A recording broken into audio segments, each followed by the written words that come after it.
What's up mga idol, kunting review lang dito sa One Piece full chapter 1091 mga idol, no? So spoiler mga idol, no?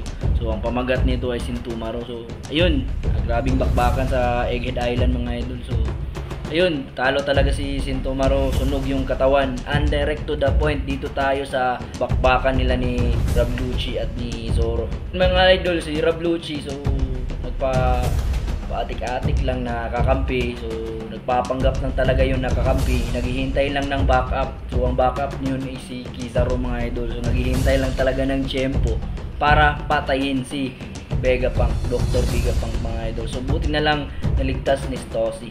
Bangag din yung katawan ni Stozy kasi na tamaan siya ng finger pistol ni Rablucci mga idol. Ayun, so ayun mga idol, so sinugod ni Zoro si Rablucci. So dodge naman ni Rablucci. So ayun, feel talaga ni Zoro mga idol na parang may binabalak talaga si Rablucci. So sakto yung akala ni Zoro.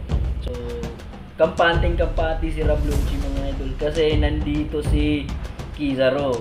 Matatalo raw nila ang Straw Hat na kasama si Kizaru. Comment lang mga idol kung sino malakas, si Rablucci ba or si Zoro. Pero feel ko mas malakas si Zoro kasi kung ikukumpara ninyo si Rablucci at saka kay King, mas malakas si King, di ba? Dito na kita na si Kizaru at saka si Luffy mga idol. So sabi ni Luffy mga idol na we are 100 times stronger than 2 years before.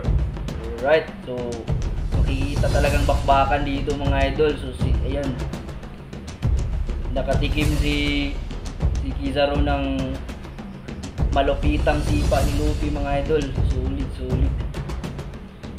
Grabe. Ito na, hinihintay natin mga idol, no?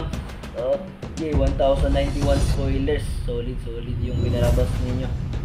Next week na naman, magpapalabas kayo. Bakbakang Rablucci at Zoro. Comment niyo kung sino pinakamalakas. And then si Luffy at saka si Kizaru, comment niyo sa baba kung sino pinakamalakas mga idol. Okay, so makakatikim, mabibinyagan si Admiral Kizaru kay Luffy sa kanyang Gear 5. Let's go! So ayun lang mga idol, i-like nyo at i-follow nyo ang page ko. Salamat.